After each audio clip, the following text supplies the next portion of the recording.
Welcome, everyone. Thanks so much for listening in to the Where Do You Run Well podcast, and this is episode 5. We are super excited to have Justin with us today, Justin Galbraith, and we are going to be telling the story of his epic run at Ozark Trail 100. So let's get started with just reminding everyone, we haven't had a podcast in a while, and I want to let everyone know who's listening, we are still in a pandemic. This is still a thing that's happening. It's January 16th, 2022, and we're still in this. It's overwhelming, exhausting, and we hope this podcast will inform. We want you all to learn something. I'm sure you will. You'll learn about Justin, his crew, his race, but also we hope to inspire you if you're out there and thinking of maybe taking that first step. We hopefully this story and others will inspire you to get out there, and doesn't matter how far you go, clear your mind, move your body. Justin said something, and I don't remember if I read this that you wrote or if it was something you said to me, talking about this race, the only way out is through. Yeah. And that really stuck with me, and I don't know if I've heard it before or not, but I know when you said it that it made an impact on me, because I feel like that too is kind of this pandemic, and that's powerful, and that it says, we are going to put our head down and get through it, and as painful as it may be, the only way out is through. So with that, we're going to get started with the story, and I want to do some introductions of who's in the room with us, because these are Justin's people. They're his support crew, his pacer, and we have his wife, Leah. Hi, Leah. Hello. So Leah is also a runner, and you're a crew leader, personal cheerleader, all the things. Caretaker, yeah. Caretaker. Yeah. At some point it was the geriatric ward. She's seen it all. Oh, yeah. Yeah. Of course, we have Justin. Hi, Justin. Hello. And we have Dan Eisenberg. And Dan was part of the crew and then also pacer. Yeah. Yeah, for quite a while. Yeah, just a little bit. The last little bit. Easy 100K. Yeah. And so Dan's kind of a legend in his own right. And I feel like we should probably do a whole separate podcast with Dan at some point. Too kind. Epic pacers. But just to give everybody listening an idea of who Dan is, why don't you tell us a couple of maybe your favorite events that you've participated in, or didn't complete, but that were just really impactful to you? Yeah. The one event that always comes to the forefront of my mind is the 2018 Boston, mainly because that was my first and only time so far at Boston, and it was incredibly crappy weather, and the way I got there was kind of roundabout, in that I had ran a qualifying time but then got edged out by all of the participants. But then I found out, I think it was like 5 weeks prior to the race, that Uber had come in as a sponsor. They were going to take their top 10 drivers that had, were in my boat of like having qualified but been bumped out. Anyways, we're getting a little bit on a tangent, but I got to do the Boston Marathon with basically no notice. And this was like 2 months after the first time I ever ran 100 miles. So at least I had the miles in my legs, but like, not, yeah. Well, and sometimes that crazy. can work against you because you're fatigued. Totally. Or you're injured, or, Right. And yeah. I was at that same Boston Marathon, and oh my gosh. Yeah. Like, unless you lived that, I mean, Right. It's something else. Exactly. Yeah. Because I've had, crappy weather races, where like, it rained the entire time of, later that year when I did the Ironman Louisville, it started raining at like 2 a.m. that morning, and it didn't stop until, I guess, like 2 a.m., 24 hours later. Oh, So like you were just Yeah. slogging through rain, but it wasn't, close to freezing, which was what and Boston a was. 35-mile-an-hour Headwind. Yeah, Yeah, exactly. And You like can't beat your that. hands were frozen, so you couldn't Yeah. even get any nutrition out of your pocket. I mean, No. and at some point, I remember feeling like I'm not even going Forward, yeah. Wow. Yeah. Because the wind and the rain, yeah.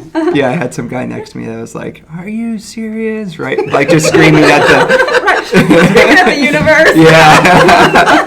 That was fantastic. Yeah, I remember Anyways, hugging a bunch of complete strangers at the finish line because it's like, we just did that, Yeah, right. But so that gives Exactly. everybody a little hint of who Dan is. So yeah, he's a beast, and hopefully down the road we can have him as a guest on our podcast. So that would be a lot of fun. But we got to get back to Justin, and in order to understand what brought Justin to the finish line of the 2021 Ozark Trail, we got to hear a little of the history behind Okay. it. Okay. So I want everybody to know Justin by the time we're done, to really see your journey, understand you, where you've been, where you're going. A little looking into the craziness inside my head. Yeah, we need to look into that craziness. And Yeah. so Yeah. I'm going to just say a few things that I know about, and feel free to jump in, because on my list I've got a Tahoe 200-mile run Mm-hmm. in your past, Yep, and that was in 2016. it was. Yeah. So fill me in on what came before that. Like, when did Sure. this all happen that you're like, I'm going to do epic shit and protect myself and take my life with me? And- It certainly didn't start that way. Leah and I have known each other for a long, long time. I think when we met, I was in high school, maybe a sophomore, and you were like in 8th grade or something. We both grew up in Alton. That was like 03 then, right? Yeah, a long time ago. Anyway, so when I graduated high school, I was, the last time I had been on a scale, I was 300 pounds, and I'd stopped counting. So I was a That's heavy... when I met Justin. But Yeah. Yeah. Back too. Yeah, Okay. so Dan and I met in college at Greenville College as freshmen. Greenville's a small liberal arts school, less than an hour from here, maybe 30 minutes. yeah. And I was big kid, and I was happy. I loved eating, still love eating. I remember. Hey, who doesn't love eating, right? Yeah, they say ultra running is just shuffling in the woods, shuffling from concession stand to concession stand. Right. And that's the best part about it. But anyway, so I graduated high school, definitely over 300 pounds. I went away to college, realized that something had to change, and I started just not following a diet plan or anything, but just said I'm going to eat like 1,200 calories a day. I'm going to work out like an hour or two a day. And that started like the second semester of my freshman year. So I had lost like, 30 pounds by the time summer came around. I went back my sophomore year after summer break, and I had dropped from 300 down to 200. And I remember talking to people that I knew well from the first year at college, and they didn't even know who I was. It was crazy. Talking face to Wow. face. Yeah. They're like, oh, that voice is familiar. Oh my goodness. He seems to know me. Yeah. Yeah. So that was like that was my first introduction to thinking about living a healthy, sustainable lifestyle. I think since then I've realized that, because I think I'm always going to struggle with my weight and fitness, but I've learned that the best way to try to contain the chubby guy inside is to make fitness part of my lifestyle. So it's not like you're dieting or you're working out and you're forcing yourself to do it. Even as a hobby, it's just part of who you are. So running for me has become sort of that pathway. So fast forward a little bit. After we graduate college, I take a job out in California, move out there, meet some friends. I get into rock climbing, backpacking, and hiking quite a bit. That was actually my gateway into running. I did all that before running. which I think is why I've kind of gravitated more toward trail running and harder like mountain running, longer events, is because I really came from more of a hiking and backpacking background.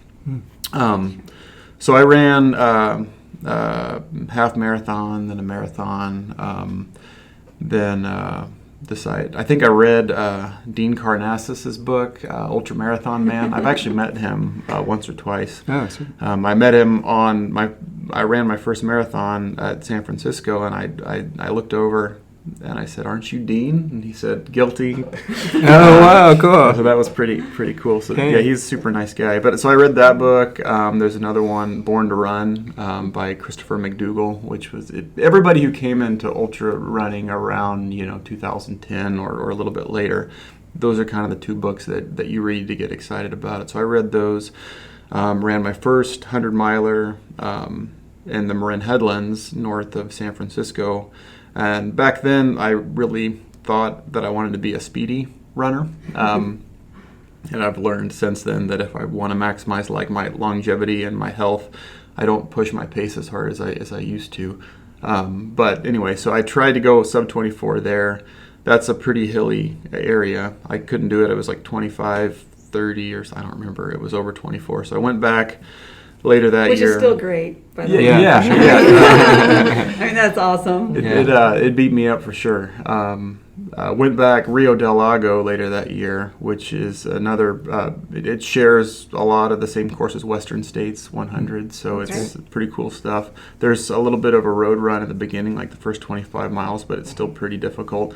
I had a pacer there who is very fast and serious. His name is Remy DeLeo. I think he lives in Ireland now. Yeah. But he kicked my butt, and we came in like 23:30. Oh, sweet. So I got the silver buckle. Yeah. And I think after that, I never wanted to be fast again because that really hurt. I remember I sat down after Rio del Lago at the finish line, and then I went to get up, and I don't know if I threw up. I threw up after my first 100 miles. Yeah.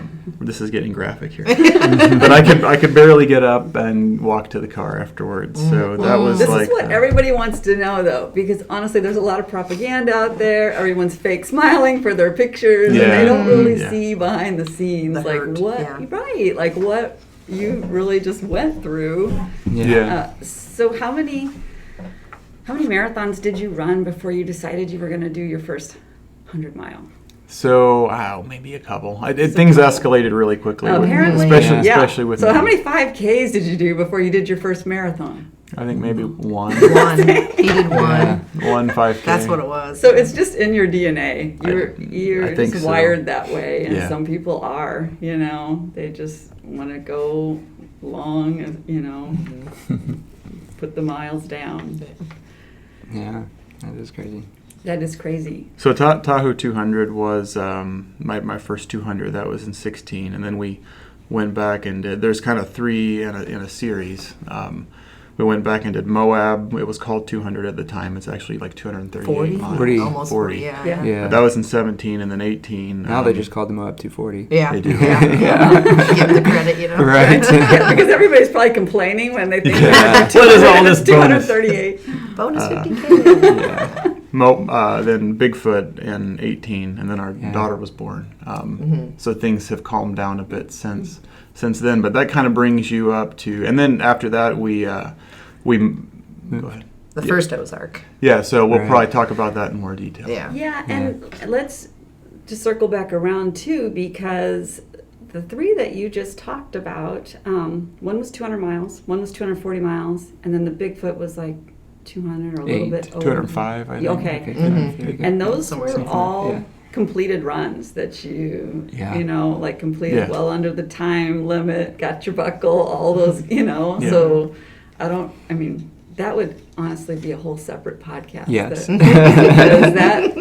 got some stories. Yeah. Oh, yeah. And I'm 650 miles of racing that was all done perfectly. Exactly. Right, in our mind. Yeah. Well, and everybody out there listening is probably like, yes, we want, we really want to hear about that. But that's not this episode. So you guys are all just going to have to wait. We are going to dig into Ozark Trail because there's a story to be told there. And in 2019, what led you to sign up for the Ozark Trail 100? Sure. So we just had a significant life event. Our daughter was born, Kaylee, we had been living out in California for about 10 years. All of our families back here, like I mentioned, we grew up and met in Alton. My wife had an opportunity, she's a music educator, to actually get a job in the Alton School District, which is, we grew up through the Alton School District, so that was very exciting. So we decided we were going to move back home, and we did that. It was hard, though. We left a bunch of the friends we had made basically since college as adults, and the entire running community that I had made friendships with and relationships with back, 2,000 miles away on the West Coast, and we came back here. And I think for a while, well, we didn't have a house, so we were living in my parents' basement. In Leah's parents' basement. And Yeah. I have to Less than ideal. I want to make sure to remember to give two shout outs. One is to my parents, who were incredible advocates and crew members for my 200-mile races. And also to Leah's parents for having us stay in their basement for, I don't know, almost 6 months. About 6 months, yeah. They're practically saints, but it did suck to live subterranean in a basement, and so my head just It happens. you Yeah. know, I was trying to figure out what the community's like back here. So I had been to RunWell a couple times, fantastic experience. I decided, I need to sign up for something, and it had been a little while, so I signed up for Ozark 100. Without really appreciating yet what was so special about it. That came later. I kind of just signed up for it because it was there. And that should have been the first warning sign. Like, I signed up for it and I wasn't that excited about it. I did some training, but I was just kind of winging it. We drove out to Missouri the night before to have dinner. And I'm sitting there and I'm like, oh man, tomorrow's going to suck. This is going to be hard. Not the best attitude going into this. I know how to do this. This is going to be hard. You're having you- flashbacks of all your 200s, you were- I'm sure. Did you have a pacer? Okay, Yeah. that's okay. I Yeah. couldn't remember. I'm like, did we even have a pacer? Okay. Well, not real. Well- not for the first 60 some odd miles. 65 miles. Yeah, he was by himself. So, That's so what it I was. went into it. My head was kind of on half right, and the training wasn't really there. So Well, that but sets the also in your stage. mind, I've got 200s under my belt. So Yeah. here I'm going to do this Yeah. 100. I should So be able to on knock one- this out. Right, so on one miles, hand, you're yeah. probably not maybe even respecting it as much. Maybe, I'm not sure. I think you're absolutely right, but that is a very poor mindset, because if you're doing them right, 100s should be just about as difficult and hurt at the end just about as much as a 200, if not more, because with a 100 you are doing quite a bit more running and pushing, whereas with the 200 it's almost more like a fast packing, using trekking poles. You've got a heavier pack because the aid stations are like 15-20 miles apart, but you're going slower and you're sleeping some over the course of a couple of days, 3 or 4 days. So it's very different. So I went into the mindset like, whatever happens, I'll just keep putting, one foot in front of the other, motoring through this, and maybe it won't be pleasant at times, but I'll get it done. That was the mindset going into the 2019. And in 2019, you had who with you? So you had Leah. And my parents. A little, yeah, but Kaylee was still really small, so we didn't. Yeah. I wasn't quite That's as right. involved. I think we showed up at mile 40, but the rest of the time, I think I was at the hotel with Kaylee. Yeah. Yeah. Okay, because you had a baby. Yeah. So, Yeah. so you had your parents were there to help. They were, And yeah. then you were there just to say, Briefly. hey, keep going. We Yeah. showed up at 65 too. Did I? Yeah. Oh, 'cause I okay. remember seeing you there I at don't midnight. even remember that. Okay. Okay. Was Okay. Yeah. Dan, were you his pacer in 2019 then too? Yeah. So it's Okay. Yeah. Kind of a beautiful symmetry here. Yeah. I'm getting on board. So maybe I could tell a little bit about the first mileage chunk of the 2019 Oh, for sure. Ozark. We want to hear about 2019 because I Okay, think that's yeah, important yeah. before we get to this year or last year's. So Ozark 100 is a deceptively difficult, as you know, Jen, because you've run it. shout out, and Thank completed you. it. I did. I actually went back and read my blog post just to get in the in the feels again for what you just went through. Yeah. So yeah, I And- was actually DFL in 2017. Oh, that's last in the Which- barn. Yeah. Yep. Which, for anyone out there who doesn't know what that is, it's dead fucking last. Okay, it's a term that is used in ultra running, and it was me. So awesome. yeah, I got a plaque and everything. Last meal in the barn. So That's what it is, last meal. It means you got the most bang for your buck. I agree. That's right. Yeah. Out there the longest. oh yeah, I sure. got some bang. All right. So but yeah, so I went back and read that just because I wanted to re-feel everything that you just went through. Yeah, But yeah. let's dig into 2019 a little bit. Sounds good. So yeah, it's deceptively difficult. I think Jeff Browning said that Ozark, he's a famous ultra runner. He just turned 50, but he's been kind of a staple in the sport. He called it trail by braille because you run it. It's usually the last week of October or the first week of November. A lot of the leaves have fallen off the oak trees out in Mark Twain National Forest. So one of the big differences between West Coast running, which is how I started, and Midwestern area running, and I think to an extent East Coast, it's much more technical here. The trails are often very rocky and rooty. You don't have these crazy mountain passes, but it never lets up, especially Ozark Trail. It's single track the whole time. And then when you dump inches of leaves on top of all the rocks and the roots, it's just a recipe for stub toes and falling down and Or losing your path. or losing your, yeah, so in the middle of the that nowhere. happened. My first crack at it, like mile 15 or 16, I got off course for, I think I went almost a mile off course and then almost a mile to get back on course, so that hurt. Yeah. And, my training wasn't great, and my head, wasn't screwed on quite right. So by the time I got to mile 40, Brooks Creek, which is the first time you can really see I guess you can see your crew at Sutton Bluff at 14, but 40 is kind of what I've learned to be the crux of this particular race. That's also the choke point for cutoff. So they have a 5 p.m. cutoff, which is 11 hours into the race at mile 40. I mean, you don't have to be hauling to make that, but you got to be moving deliberately. And I came into Brooks Creek with 5 minutes to spare. I was already on the cutoff.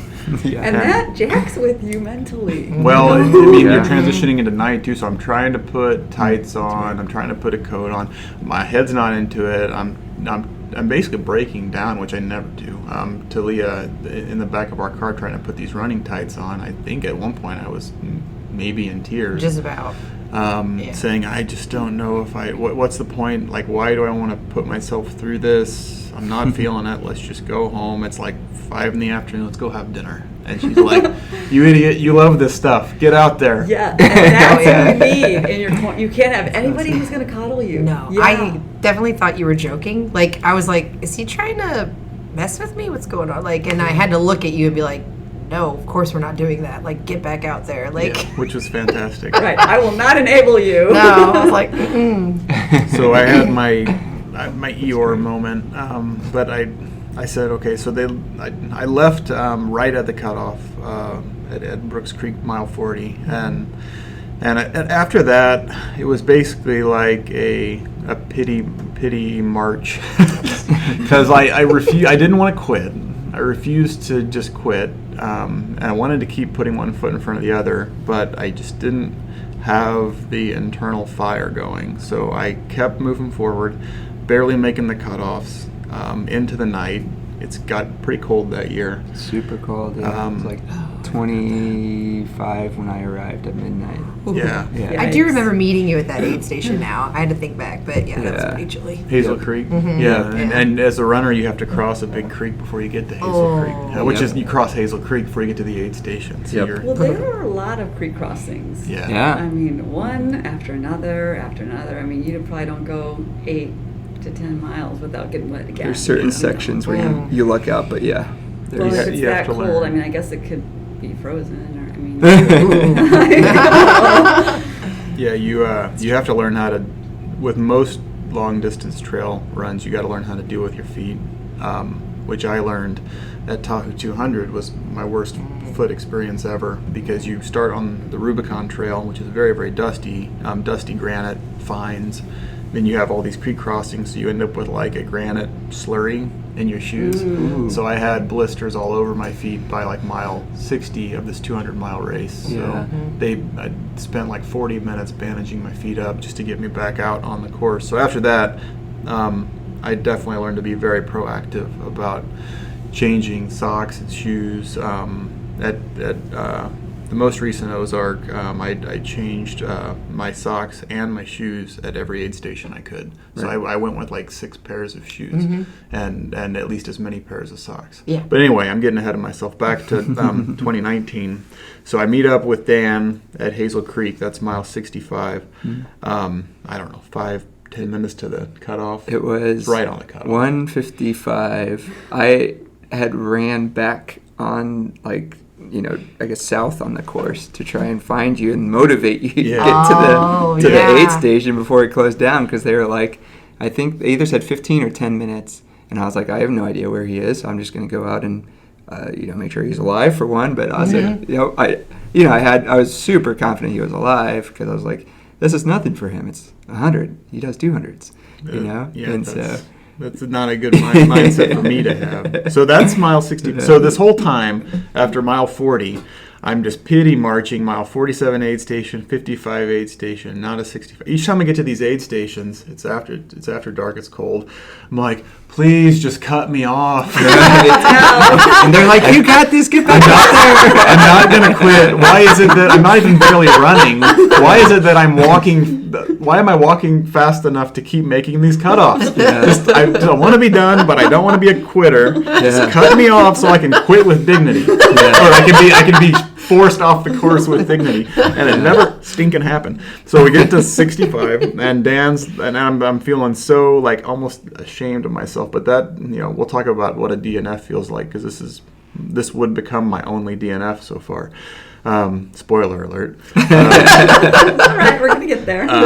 So Dan picks me up at 65, and I'm feeling also ashamed of myself, because I'm like, I know I'm better than this, Dan. I'm sorry. I don't know what's wrong. This is our first time meeting since college. Yeah. Oh, is it really? Yeah. Oh, wow. And as we mentioned, Dan has quite the set of accomplishments himself. So I want to think of myself as a serious trail runner, but I'm totally like shitting the bed. Yeah. Pardon my language. At this moment, and so I think we got the trekking poles out, and I'm trying to push along. It's super cold. Yep. I think at one point I sat on a log. Yeah. And you apparently don't remember that, but I was reminding him in this year's race. I was like, "There's the log you were sitting on." It's still Like, there. It's still there. Yeah. He didn't even. I think it might have been actually a part where you had like gaffed me just enough to where like I saw it and I yelled up to you like, "This is the log, Justin." But anyways, yeah, he sat down on a log to like collect his thoughts, because he's like, I just need a moment. And I'm looking at my watch, I'm like, You don't have a moment. But yeah, not so much. But what do I say? Like, I haven't ran 65 miles to get here. I'm like 2 miles in. And that was a tactic from 200s, trail naps or dirt naps, where you lay on the side of the trail. Yeah, he just set his head on his poles and like kind of conked out for a little bit. Which does work in a 200, just resetting yourself. But when you're out Yeah. of time in 100, I don't recommend it as a strategy. It doesn't work great. So we got cut off at 73 hard. We missed it by like 15, 20 minutes. Yeah. And I said, all right, well, I guess now it's over. And it was, it sucked, but Dan went his way and we went our way, and we went back to the hotel. On the way back home the next day, we were with my parents, and my daughter was there. We went to Merrimack Caverns and having a good time, went out for breakfast. And this whole time, I'd never had a DNF. This is my first one, and I'm like, I know that it doesn't suck right now, but I have a feeling this is going to suck.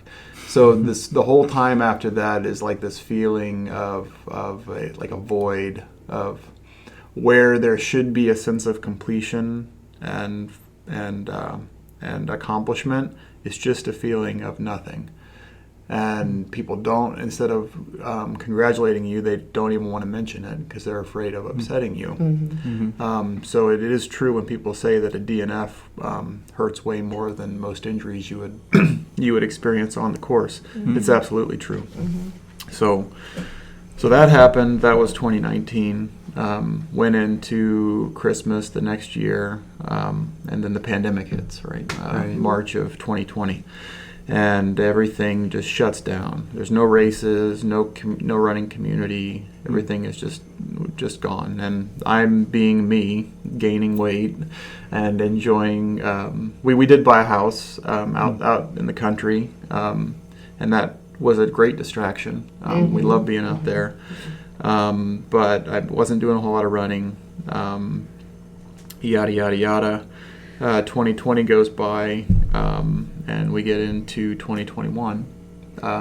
Let's go back just for a second on the 2019, because did you ever process through that? Did you ever just come to terms with it before the next Ozark Trail 100?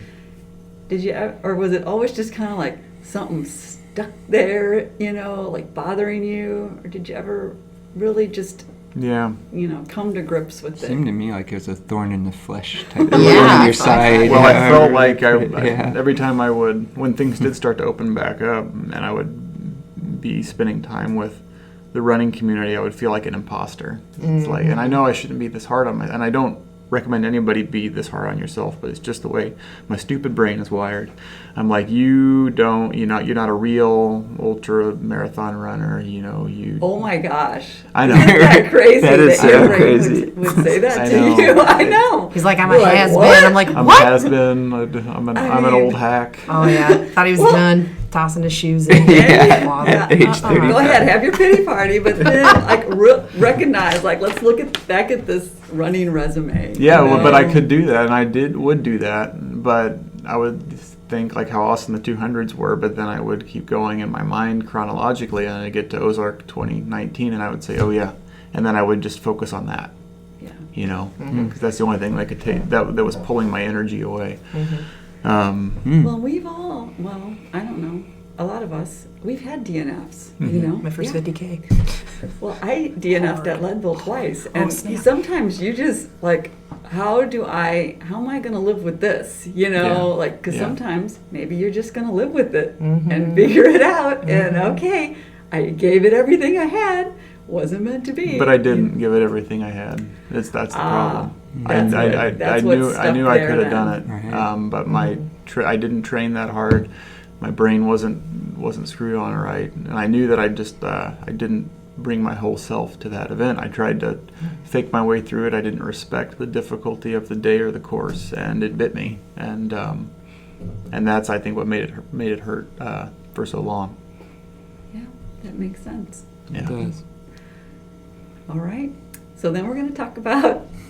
So things are opening back up, and they're going to have Ozark Trail 100 again. Yeah. So I hadn't actually signed up for Ozark 2021 yet, but RunWell started to open back up in late spring 2021 in a limited capacity. Yeah, when we started, feeling more comfortable. We weren't meeting at the store. We were meeting at the library, and people were registering for time slots. Yeah, time slots, which were small, keeping the group small, and Yeah. we were just trying to be together, doing what we Some love, community, yeah. That was great, moving our though. bodies. It's just and- what we It was needed. so refreshing because after we had moved here, we have our families, which are great, but we hadn't made a ton of new friends since we had moved back to Illinois. So it was wonderful to have even a limited sense of community again. I have to give some shout outs, and these people will come back up later in the story. But specifically, Tim Schussler and Lisa Williams, meeting them at some of these Wednesday night RunWell runs. They are my kind of crazy. So getting to talk to them, socialize, hear what they've had on their calendar. They had already signed up, I think, for Javelina 100, which incidentally was going to be the same night as Ozark in 2021. So that was October 30th, through the night into Halloween, October 31st. That's right. So they're starting to breathe some new life into. And I'm seeing how much fun they're having, and I'm thinking, well, maybe I should just sign up for it and try to right the ship here. So that happened, and I signed up for Ozark, and I hopped on. Well, you originally tried to sign up for Javelina, but it was full. It was full. That's what it was, because he wanted to run it with But them. that Right, would've- So we were like, what else can we do? I think that would have been a mistake, because signing up Yeah. for Javelina, I still would have had that thorn. Yeah, for sure. The Ozark. Right. The curse of the Ozark. Yep. Yeah. So I had to do my own thing. But the nice thing was, since both of these events were going to be The on the exact same same day. day, it's easy to fall into the same training plan. Sure. So we shared a lot of the same long runs together. In fact, Lisa and Tim did a 50-mile overnight run facilitated here, kind of under the radar at RunWell. Oh yeah, we love to support crazy. Yeah. So we and Dan was part of that for 30 miles, 35. 35 miles. Is that your only training run? That was. So that started at 6 o'clock, 6 p.m. This was like 4 weeks out of, early October, I think is when this was. So 6 p.m. we meet at RunWell. We go out every hour on the hour, knock out as much mileage as we can, come back every hour, use the RunWell as an aid station, then just keep going. The intent is for 12 hours, so you're running through the night. It's really working on your ability to stay on your feet and also your mental toughness running through the night. And this is all Tim and Lisa's idea. I think maybe they had done one of these before, or you had. Yeah, I actually started it at the old store when I was training for Leadville the first time, and we were calling it Spoke Sanity because we go that's right, out that's like spokes of a wheel. We go out 30 minutes and back down each one of the different trails on the MCT. There's so many from here. Yeah, and I did that 3 times because I honestly didn't even know if I could stay up all night. You Yeah. know, like you're training for a 100-mile run, and it's like, who stays up all night? I've never done that. Like, I better. Yep. So we started, and so I had a sign-up sheet, and so everybody would come back, and I'd have new pacers to go out, and it's the middle of the night, and we had 15 people at RunWell. People brought their bikes, and so it was the same concept that we can do to help other runners, who need to train, for nighttime, all night, and we let the police know we're going to be out on the trails, and it's always crazy because every hour is something different. You might have a different pacer. You see there's wildlife. There's just, it's an adventure in itself, really. Yeah, it was because like I mentioned, we started at 6 p.m. and then we would always, at most of the spokes, we would run by a bar that is kind of next to RunWell. Oh, yeah. Not sure what the name of it is, but it had an outdoor Yep, patio. we got a Big Daddy's next Big to Daddy's. us. Yeah. They had an outdoor patio, and there's all these people there, like partying and like having some heavy drinking and getting, having a good time. But they're seeing us run by like every hour into the late, into 1 a.m., 2 a.m., and they're like cheering us on, but it's definitely slosh. It's a fun dynamic. But that 50-mile overnight on pavement really beat me up. Like my hips and my glutes were really fried after that. In fact, that I hurt more after that than after after Ozark. Oh, wow. Yeah. That's a good point. Because trail really, the soft and varying surfaces really distribute, and the up and down hills, it distributes the load over different muscle groups in a way that running on pavement doesn't. It isolates just a few, and it's a lot more impact. Maybe So it was what I'm what. hearing you say is next time we do that, we need to go camping somewhere and Oh, yeah. just hit That'd be the cool. trails Right. and That would be do it cool. all night. Yeah. That would be fun. Have a raging bonfire. Exactly. that people come back to every Set up a hour. little aid I mean, that's going to end up being its own race. If it, I know. Ooh, there you go. Well, and then I want to go back just for a second too, because I thought I heard Leah say to Dan that was like your only training run. So you're going to pace Justin for maybe 30 miles. We're not even sure at this point. Yeah, Oh, because we had yeah. first talked about it being 'cause you had 25. There was another pacer. That's right. Yeah. Yeah, Ended up or not being 35. 30. It was Yeah. going to be 35. That's Yeah, right. there was going to be another pacer going to do the first 25, and I was going to do the final 35. So I was like, all right, well, I'll do 35 tonight. I'll do 35 in 4 weeks. No big deal. Because you were focusing on cycling all Yeah, year. Oh, that's for what it sure. was. Yeah, I've done it. Running was not really your. Yeah, and I was gonna say I didn't hurt as bad after that 35 miles than I did after the 60, and I think it might have more to do with your training location. So when I do run, I work out at Scott Air Force Base, and there's this triathlete dude that is like 20 years older than me and faster swimmer, biker, and runner than I am, which is just awesome.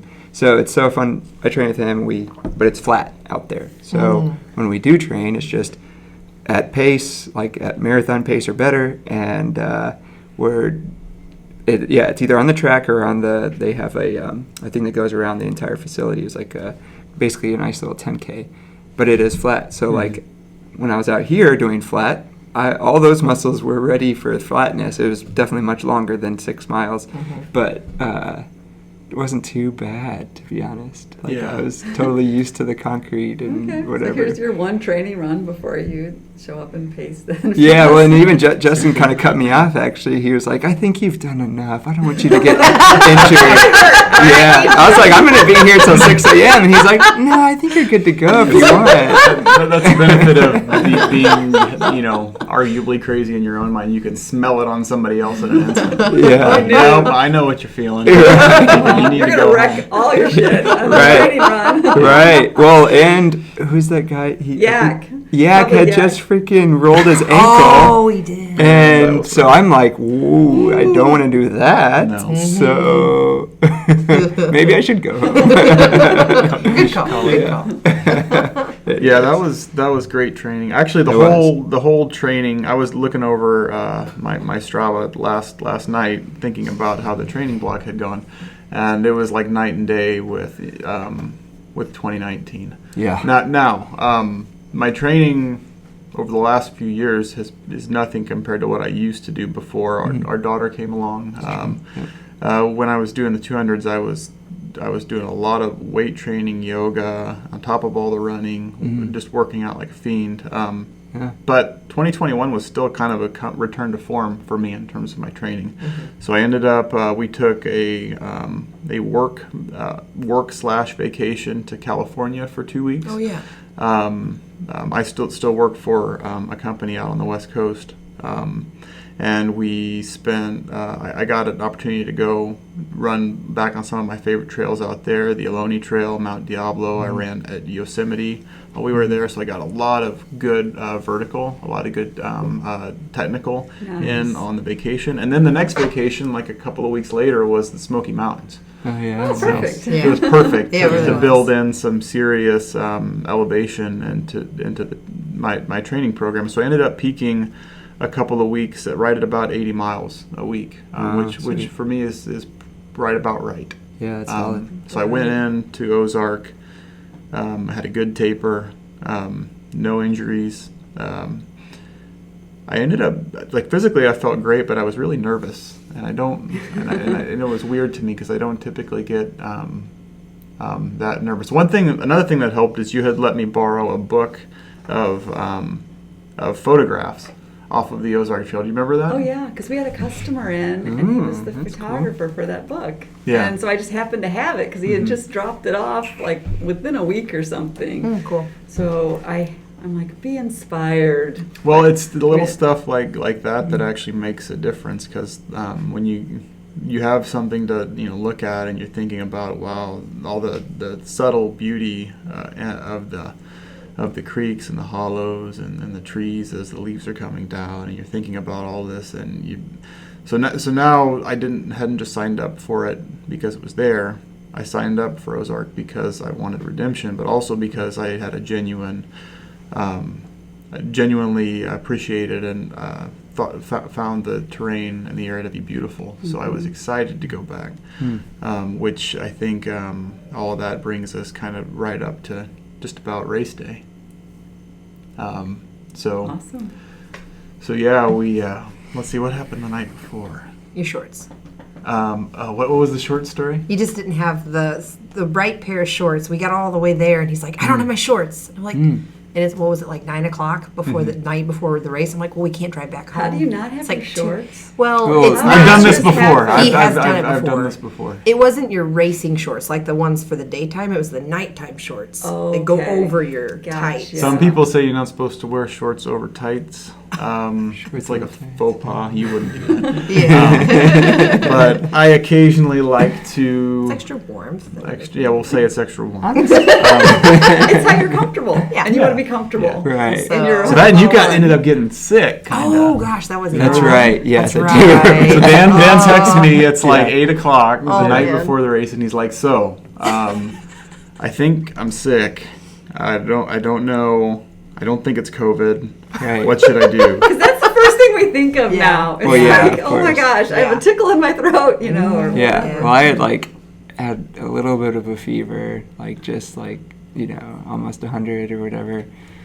And Okay. Oh yeah. Well, that is one of the symptoms. So it is. Yeah. Yeah. So we were talking on the phone, and I remember because I asked, we're trying to figure out what in the heck to do, and I'm like, well, could you take a COVID test tomorrow morning before you head on out? And you said, Right. yeah, and I said, okay, that sounds great, and we got off the phone and blah blah It's blah. all good after But that, you yeah. didn't know there was something about the COVID test. Yeah. So he had said just go pick up a test, and I was like, pick up a test? What the Like heck an does that at-home even test mean? or something? Yeah. I didn't even know those existed at that exact moment in time. I had no Like idea the Walgreens that you could Yeah. pick it up at Walgreens. So you're trying to like make So a I'm- medical appointment. Yeah, so I'm making a medical appointment to go get it Oh, scheduled, yeah, yeah. and I luckily ended up being able to get in and do all of that. So you didn't. Go ahead. Well, before we get there, because there's this whole other element that you had another pacer. That's right. That was Yeah. suppo- Yeah. so. That's right. So at some point, it wasn't just going to be Dan. Right. You Right. had another pacer lined up. So Yeah. maybe okay, Dan's sick. Out, Then yeah. okay, I still have my other pacer. Yeah, Right. But- Have When him- did we find out he wasn't coming? Sure, maybe a few days before. Okay. But it wasn't. It was without enough warning that we could get somebody else to fill in. So it Right. Yes. was kind of.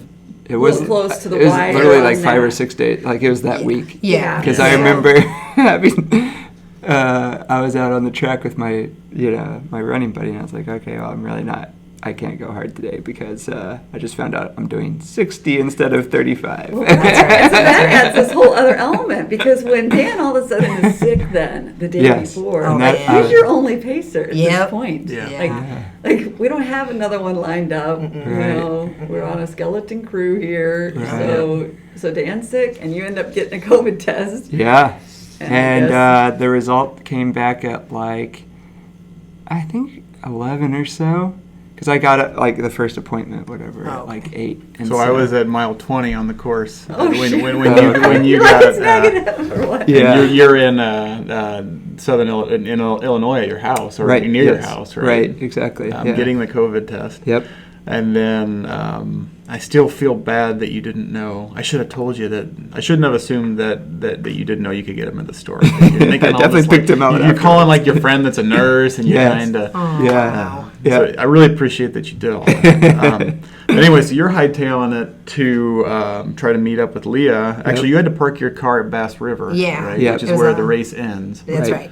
So that we needed just one vehicle to shuttle you to Justin. Yep. And so So what time was it? We had originally it was I don't forget 1:30, whatever it Yes, was, the time I that you think it was. originally. Right. And I was like, okay, perfect. That gives us Yeah. about an hour window, Right, to get yes. to Justin by mile 40? Yes. Okay. Yes. Or, yeah. yeah, exactly. for it. And so so I was just, and it's 1:30 and Yeah. I think you had to get gas or something. I did, and you push yeah. it to There was all these things because, at home, well, I woke up that morning. I was like, well, if this comes back positive, then I'm just not going. Chilling. Yeah. Right. And I'm still feeling okay. But not 100%. But not 100%. right. But you have all And, your stuff packed up. And I had not had my Oh, stuff. That's it. I was more leaning towards I probably have it than I didn't.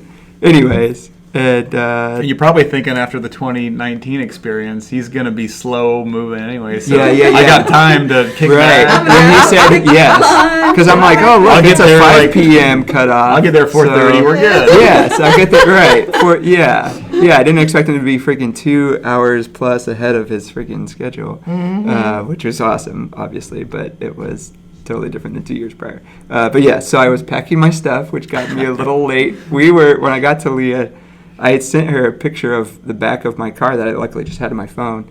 So I had my license plate, the make, model, color, all that good stuff. And so I guess, We did got you have all to lined up. pay? A little bit. It wasn't much, but Because by the time I got there, everything was settled. And she's like, let's get in my car.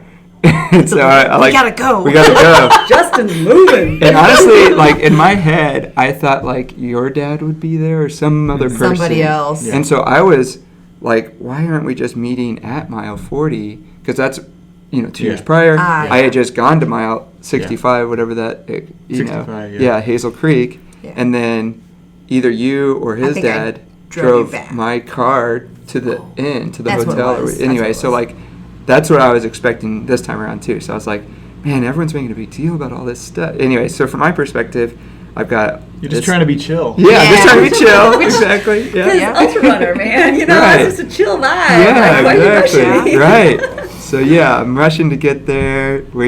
You drove amazingly to get us to just. You've had experiences Did you of break us some barely laws? getting- Oh man, Yeah. yeah. She was. I was. hauling. So while It was Dan's good. like sitting next to me, all in a great mood, chipper, Yeah. I'm over here Yeah. panicking, like, Yeah. Right. I'm like looking at my clock. and Justin I'm looking, hates it when I'm late. Well, I know, I totally, and it was because I was starting to get all the times in my head, and I'm like, oh no. I was like, You could you're be- gonna be It's close. happened before. And it was Yeah. and it's, oh yeah, it happened in Moab, Yeah. where we just barely got, like a minute before Justin comes Oh running my in. gosh. It's the same Okay. thing, so I'm having It really flashbacks was the to exact Moab, same and thing. Because it was 3 minutes, is what you I told me. sat that basket down, Yeah. and here comes Justin. Right. Like, Oh it my was gosh. minutes. It was like, and Dan's back at the car, so I'm like, I promise Dan's here. He's back there. And Yeah, he's like, I was still getting all my "Yeah." stuff together because I had just had to yank it from my car to hers, which I didn't Yeah. expect to do. Yeah. And then I was like, well, That's what right. really do I need? So I'm picking through my stuff. She's like, and hurry up. Yeah, I'm like, oh, now I need to go pee and, just getting all the stuff situated. So then by the time I make it over to Justin, it's like, okay, let's go, I guess. Yeah. It was very rushed. So this It was, was. so in 2019 I had got to Brooks Creek. This is where you pick up a pacer for the first time, right about 5 o'clock. That's the cutoff. This time around 2021 we got there 3:30. So we're an Okay, hour and a that's half at this point ahead of schedule. Wow. And that was kind of my plan, was to run the first half of the first 50 miles almost too fast, but Yeah. not too, because it's a little bit risky. Right. Running out a little hard, because I know, having taken a crack at this before, that the way this cutoff system is designed at Ozark is if you get through mile 40, you're probably going to be okay, as long as you keep moving well. Mile 40 is the most aggressive cutoff. That makes sense because you were able to basically power hike it 2 years prior and still make the cutoff. Even in bad shape in 19, and still right. barely, unfortunately, keep scraping along. Dang it! Right. So I had known that, I had internalized that. So we were there an hour and a half ahead at 40, and then you and I head out, and we're still he's moving. he's moving cruising. pretty well. I like, no way you've ran 40 miles. You're like totally different person than 2 years ago. Like, I got to show Dan what I'm actually capable of, because I totally fell on my face 2 years ago. Yeah. Like, I think you ended up asking me at one point, are we going too fast? And I was like, you tell me, man. Like, this is fast. So the whole strategy was go out hard, and then be able to have some flexibility late in the race if I needed to pull back. And I did a little bit. I think it was like right around mile 50, I had this kind of weird, this is the one little hiccup. I got a little bit dizzy, and a couple of times at a couple of creek crossings, when you come down and they start to go back up, it was really strange. That's never happened to me before. So I said, oh, well, maybe I took a salt tab, drank some water. I'm historically very camel-like. I drink very little. In fact, I'll run up to 10-mile runs. I don't drink any water. unless it's like 95 degrees and humid outside. But Dan was reminding me to drink. Well, and the electrolytes, because usually if you're sick, dizzy, you're getting behind on those. So that was smart to take your capsules. Yep. So For I sure. did that and just tried to keep moving. So we got through a couple of aid stations more, and then I made a note of this, so I wanted to mention it. We got to mile 56, Martin Road. Do you remember they had it was like AC/DC playing on a giant screen? It was so freaking and cool. these huge speakers out in the middle of forest. Yeah. A huge bonfire. Right. The most amazing volunteers. And by the way, the race wasn't big. Yeah. It's not that big ever, but No. 2021 it was like maybe 40 runners, I think. Right. Oh yeah. There was By the end of only it, yeah. 20 some odd finishers. Well, I was going to so, say, because I looked at that too. It was Yeah. like 26 finishers that That's pretty year. small. So there were definitely more volunteers than there were runners. Maybe even just at that aid station. That aid station was like a little They're partying. Yeah. party community. Like Right. as much of a mission as we were on, Right. I didn't really want to leave because they had the No. huge bonfire. Yeah. They had the AC/DC going Music with the video. big screen, like a Like, video screen in yeah, the middle of the right. forest. I don't know how Yeah. they did it. It's amazing. They gave me, I was Yeah. like double fisting, some Yeah. hot coffee, and a bowl of ramen. And they had all kinds of liquor. Oh yeah. They had a whole table of like Wow. whatever What do you want? Yeah. all the whiskeys they had. Yep. So that was a blast. I wanted to mention the volunteers that it was Martin Road were Yeah. just absolutely fantastic. So we cruised through there, Yep. and we get to Hazel Creek. That's 65. So at that point, Dan had paced me 25 miles, and he's just Yep. getting to where he had met me in 2019. Yep. So it's cold, but it's not as cold as it was in 2019. There's not a cloud in the sky. There's a new moon, so the stars, the Milky Way. We stopped a couple of times at Yeah. road crossings and turned the It was headlamps really off. pretty. Yep. It was absolutely stunning. Wow. It was really. Yeah.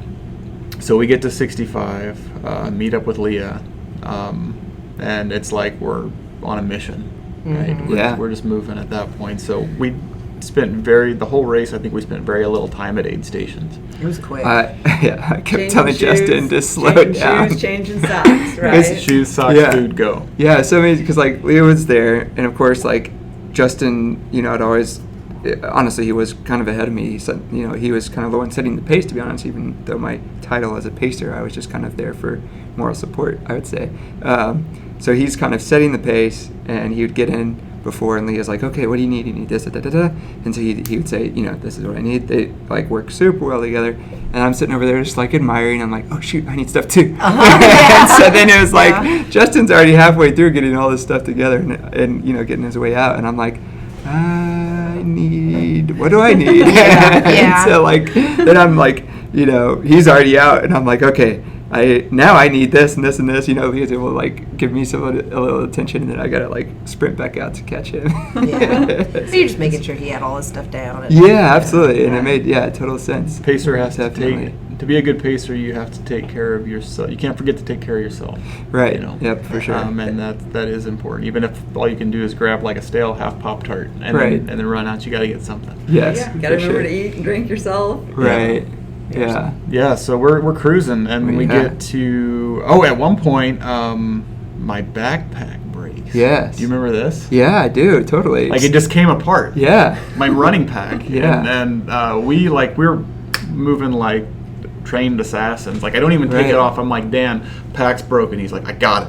Yeah. And he grabs some string and Yeah. I don't know, like an elaborate duct tape or whatever, and he just like Yeah. wraps it all up, and he's like, Yeah. you're good. And we just Right. keep moving. Like 30 seconds later, Yeah. the pack is fixed and we're moving again. How in the world did your backpack break?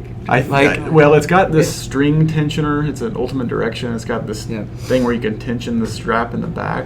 Yes. But it's definitely, I'm a design engineer that's my profession.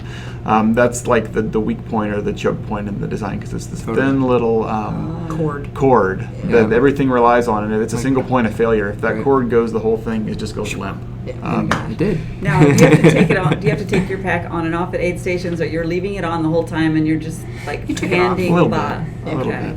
Yeah. A Yeah, couple maybe times.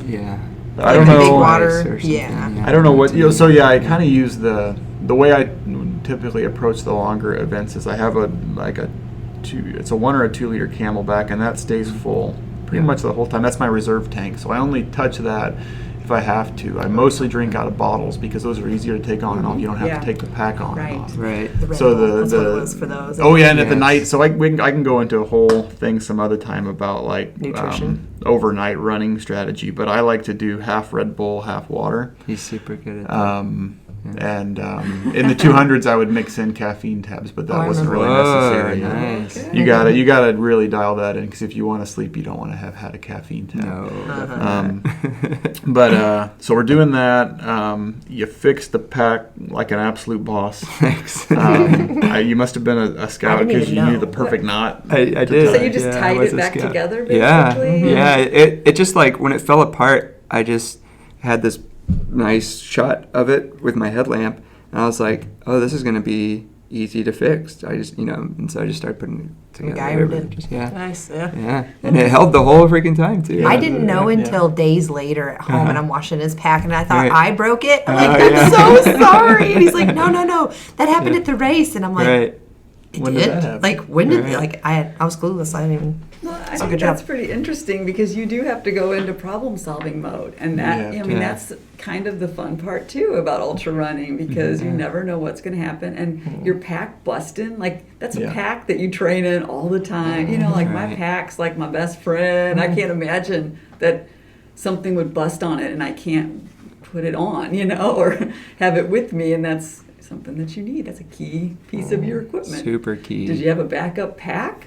We did. Did you see? I never would have even thought. He mentioned that. He's like, oh, I've got a backup pack. I was like, okay, sweet. And then he didn't get it. And I was like, oh, I guess. Guess we're good. That knot under there is not going to chafe. That's how I was thinking too. Yeah. It's like I got the knot in the right spot. It was, closer to the pack and everything. So, anyways, I was hoping it was good. Yeah, there's two ways to think about it. So, to an extent, I think Mike Tyson said everybody has a plan until they get punched in the face. Yep. So you can plan, but back when we were doing the 200s, I don't know if you remember this, but as part of my work, we do something called a failure modes and effects analysis, which is basically making a list of everything that could possibly go wrong in your system, and then like ranking it in terms of how consequential that failure would be, and coming up with mitigators that would reduce the consequence of that failure or address it in some way. So I had actually had spreadsheets. Lisa would appreciate the fact that I made a spreadsheet. Okay, I need you on my crew from now on. Oh yeah, bring that list. You can't find a smarter person than Justin. That's what I told all the people around me. I was like, I'm about to go pace my buddy from college who, like, when we were in calculus and physics together, I'm struggling and he's sitting back just like kind of looking up at the ceiling, and he'd like write down an answer. And then he'd punch in his calculator just to make sure, like, because he had just done it in his head. And I was like, wait, what just happened over there? Like, wait a minute. Now you're too kind. Yeah. So anyway, so we kind of not our first rodeo kind of thing. So we're addressing these problems. We're getting late into the night. We get to Pigeon Roost, which is 73, which is where I timed out the first time. And at that point, we are 2 hours and 55 minutes ahead of the cutoff. Wow. Yeah.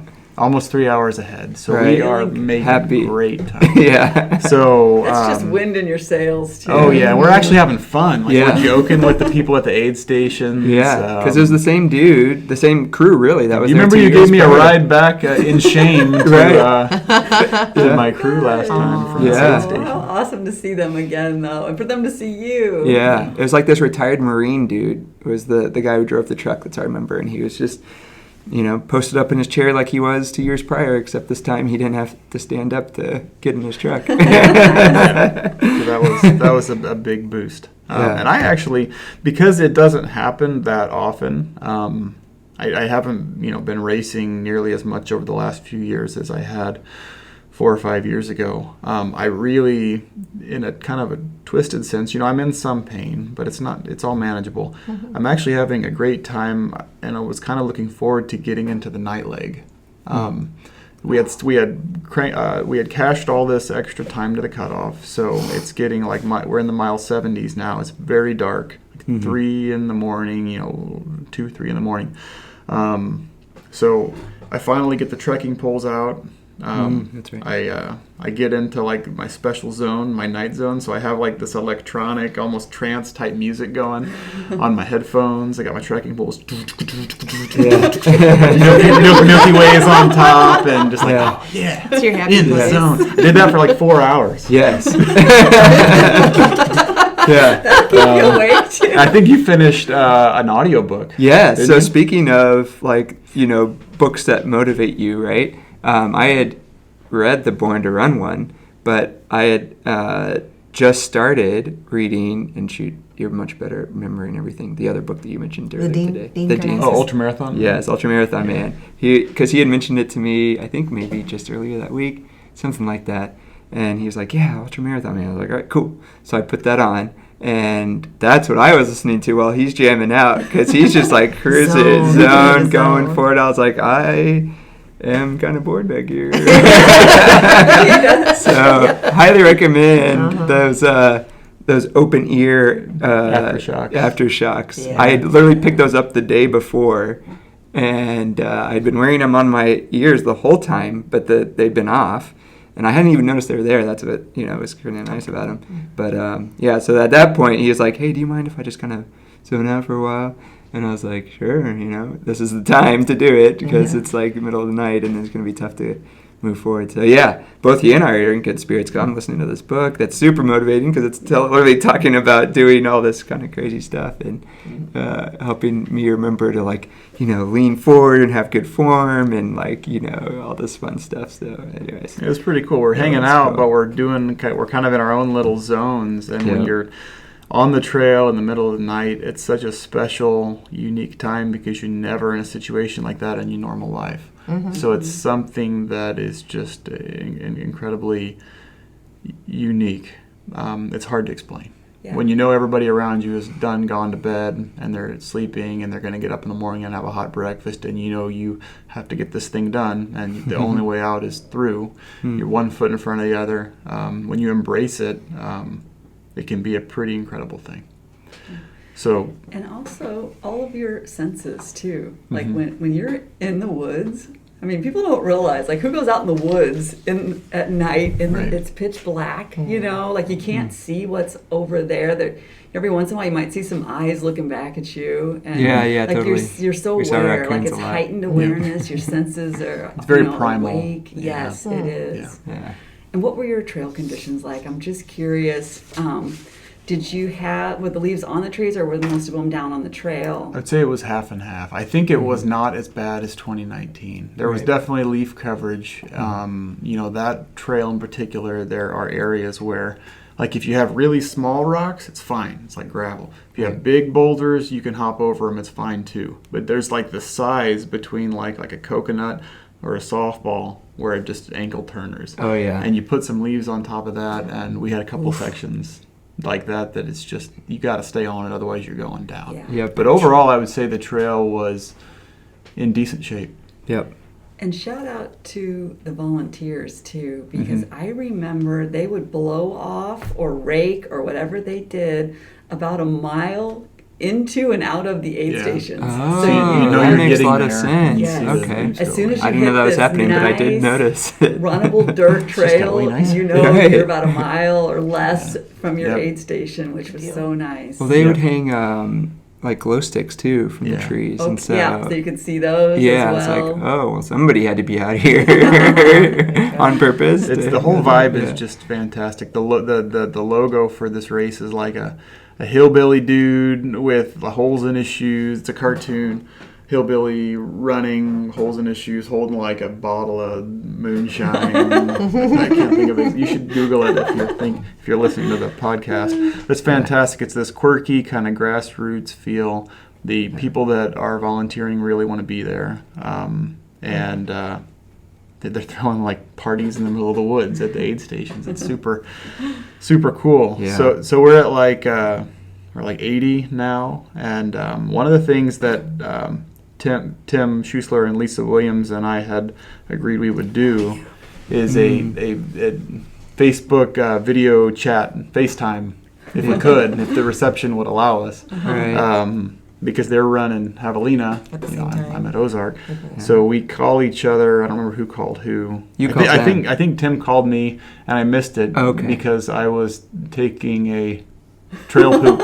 Yeah, there you go. Because that happens. Yeah. That's the thing. Does a bear shit in the woods? Yeah, but so does an ultra runner. And, Right. and you gotta, as long as you bury it, you gotta take care of it. Right. So I missed it because I was taking care of things, and so I called him back. And right. we actually did get to do a little bit of a video chat there and check in on each other. So that was super unique. And really cool. It was a bit of a bummer. Tim was doing pretty well. Lisa had a really tough race, and she ended up not finishing. But this is going to be a fantastic story, and we'll be saved for another time. But she absolutely redeemed herself and quickly after that race. She had a very tough race, was given some difficult conditions, and then shortly thereafter did something pretty darn amazing. Yeah, and that too. We don't want to spoil anything, but we are going to have a podcast with them too. Yeah. So all of our listeners has that to look forward to in the future when we get to hear from Tim and Lisa, who you're hearing about a little bit today. So where were they at in the race when you finally got to talk to them? Yeah. So they were, Lisa had dropped, and that was a real bummer. And, the reception was kind of crappy, so I could only hear half of what Tim was saying. And he could only hear half of what I was saying. From what I could tell, he was doing pretty well, and he was actually about the same distance into his race as I was. So we were kind of on parallel paths there. Well, and just to see him, that he's still out there getting after it, Mm-hmm. and for him to see you're still going for it. I mean, even if you couldn't hear everything, just to, be able to see each other and know that, it's the shared sense of community. Exactly. You're both out there. Doing it together. Yeah. Together but not, Right. Together but separate. Maybe that's like a sort of a beautiful parallel of the pandemic culture is that we got to share it, but it was over video chat. Right. So that was connection. That was neat. So then we get to the last aid station, which is Henpeck Hollow. It's in mile 94, and we just head on out. And that's when I finally had some Red Bull, and that was awesome. That's right. There you go. That changed everything. Yeah, Woo! I don't do caffeine, and so when I do, it's Big difference. A big difference. So I was like, well, that could go why either didn't I way do for this you, too. earlier? You never do caffeine, and then all of a sudden you do caffeine. Yeah. That can work for you or not. Right. Sure. That's true. But so it amped you up. Oh yeah, because we can smell the barn at yes, this point. for sure. And it's So like now, there's you have no a marathon to go, or where were you? No, we're at mile No. 94. Oh, 94. okay, mile Yeah. 94. Yeah. So the sun's up. Yeah. To an extent, a lot of folks, myself included, are kind of solar powered when it comes to running. So when the sun comes back up, it's like you get a shot in the butt, and you're moving. Yeah, That's it. So you're re-energized. I mean, it's yeah. like, this is a new day. Yeah. So we get moving, and there's a couple more somewhat mountain-like passes that you go over. It got really mountainy. Pretty steep Oh, for the really? last. Like you don't. You Yeah. think wow. I'm only like 6-7 Miles. miles from the finish. This is Right. gonna be a cakewalk, and then it throws a little bit Yeah. at you. Yeah, you have Yeah. a couple of serious climbs. Yeah. Toward the end before. Yeah, I'd say at least 3 relents. that I remember. I was Yeah. just like, whoa, this is going on for a long time. Yeah, and it's like loose and everything else. Yeah. Yeah. So we do those, and then we drop down, and you basically run kind of the perimeter, I think, of Bass River Resort for about a mile. Yeah. And we kept thinking that the finish line was there, so we wanted to like sprint finish. Right. We Yeah. started sprinting way too soon. Yeah. We thought we were done, and they're like, crap, I don't see the finish line. Why are we running so hard? I'm losing steam. But It's now, really like 100.9 9 is what it yeah. measures. Yeah. so we started our vanity finish a little early, but were able to hold it together, and we ran hard across the finish line. Yeah. And Leo was there, and it was great. Yeah. Awesome. Well, it's funny because you were maybe a half mile away or I so. was, and I was videoing, and I was like, oh, Yeah. this, and I know you always sprint, but I just thought, Yeah. well, I'll keep pace. What? And they're gone. They're good. Yeah. I'll see you there. We just I just stopped and just videoed the rest. Yeah. we were literally running Their an 8-minute backside. mile. Yeah, you guys were booking- pace Oh my at gosh. the end. I don't know why Yeah. I like to sprint. It's not like people Did it can't at Moab, tell too. Like, Wow. that you weren't doing that the whole time, but it is like Yeah, I would have So been good, done a though. lot sooner if I had been able to But hold people this can do pace. basic math, but no, it's more Yeah. like you get your head is so in such a good and excited place at that point. Like it's hard not to sprint finish a lot Yeah. of the time. You True. find this little Weapons. reserve in there and you Yeah. just get energized. Yeah. Yeah, and it was great. The race, like I said, is put on wonderfully. The buckle is very shiny and Yeah, pretty. it is showy. really nice. Yeah. Yeah, I would definitely recommend it. So that is a amazing beautiful house. buckle Yeah. for sure. He's wearing Yep. Yeah, we got to put a So picture of that up for everyone to see it. They're both wearing their Ozark Trail 100 sweatshirts Yeah. today. jealous. I only had 2 left. I was like, Darn it. I know. Who needs one? Maybe you can order one or next something. time. Yeah. It's all right. Well, congratulations. Well, thanks. Yeah, for Finishing your arc of your story. It took a little bit longer, but it's so much sweeter. You Yeah. know, having had that DNF in there too, it adds all to your story. It really does. Mm-hmm. Yeah. So I wanted to just end with just some general questions that people might want to know about you and ultra running and Sure. like your response to certain things. Did Leah know you were crazy when she met you? Oh. Did she? Because this all came. Oh, okay. The tip-off should have been when he went from 300 pounds to 200 pounds within, Really 6 quickly. months? Yeah. That should have been Yeah. that should have been the tell right there. So I guess, yeah, I did. Might have been what attracted me to you anyway. But It's a good kind of crazy. yeah, Uh-huh. keeps things interesting for sure. Something like that. Definitely does. And this might be a question for both of you. So what's Justin like when he's in the pain cave? Oh. Well, there's different pain caves Right. at home. But I would say, why don't you answer first with Trail? Yeah. Oh, yeah. To be honest, I don't know if I saw him too much in a pain cave on this. To be really true. honest, like But he what was just about cruising overall, the whole like time. in any of maybe in 2019. I was gonna say Oh, first that's race. true. So- That's true. Yeah. Yeah. He's there. He's very much in himself, right? And Yeah. like not. Pretty quiet. Yeah, Mhm. exactly. That's what I was gonna Like say, I'm yeah. not happy about life. Nothing's going to cheer me up. Very Eeyore. Yeah, Mhm. like this. Yeah, anything you bring up, I can bring up something negative about it. Yeah. Well, it's interesting just to get a little glimpse of Justin because I've never seen that side of him. Yeah. Some people get pissed and snippy. Oh. Some people get more internal, No, quiet. he wasn't. like, He wasn't snippy. Only I would say that, yeah. when I paced him a little bit at Moab, there was only one night leg, but yeah, a little bit of snippy. But I think it's because I'm the Okay. spouse and he can get away with Yeah, there's that. not He's that nicer much to of a people. He filter. doesn't, Right. Yeah. can- They say that one of the best things you can do in an ultra marathon is not bring up negative thoughts in your mind. Don't talk about it, which is probably not a very popular opinion in life. We want to be able to communicate things, the concerns we have, but in the moment, sometimes it's better to not bring the negative energy to the table. So if you do have things that are bugging you, if they're not serious, some people say if a bone's not showing, I'm going to keep on going. Right. But there is some truth to not bringing a voice to the negative thoughts you have. So I think I probably do pretty much just kind of get quiet when things aren't going great. Hopefully they'll turn around and get better, and they almost always do. Yeah. Yeah. That'll come up eventually. You're making me.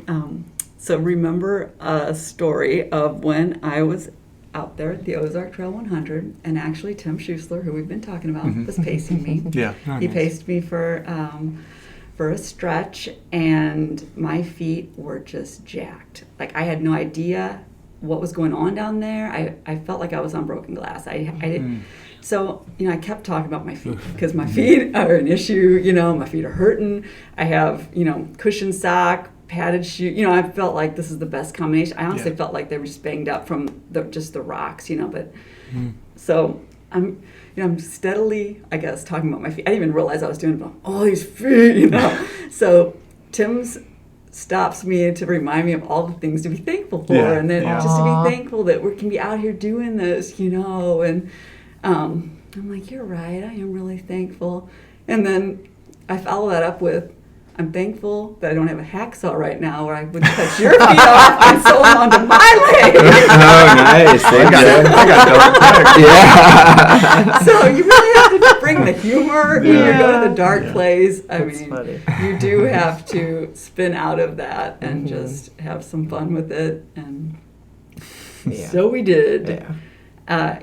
All right, Justin. So everybody's going to want to know why. What is the payoff for you? Why do you want to do this? I mean, it's different for everybody. We all have our own reasons. What is it for you, the pull to take your body along on these distances? I don't know. I've been asking myself that for this entire journey. There's a famous mountain climber, I think like Edmund Hillary, or one of the first people that went up Everest, and a reporter asked him, why do you want to climb that mountain? And he said, because it's there. Yeah. And it's easy to, and it's kind of important to think about and unpackage what that means. For me, myself, growing up as a very heavy sort of obese child, I tried a lot of sports. I was terrible at all the sports I tried. I try to get better, but I don't have a ton of like hand-eye traditional athletic coordination. A little bit awkward. So I think when I finally found the physical outlet where I could apply maybe whatever physical gift I have, which is really just being boneheaded and tenacious, right? That is a gift, though. It is. This is the thing that I have. I'm not a great athlete. I'm not flashy, but I don't even have that great of like a running gait, but I can keep moving. Your ultra gait is amazing, isn't it? Yeah. He's probably seen it, from a better angle too. Yeah, for sure.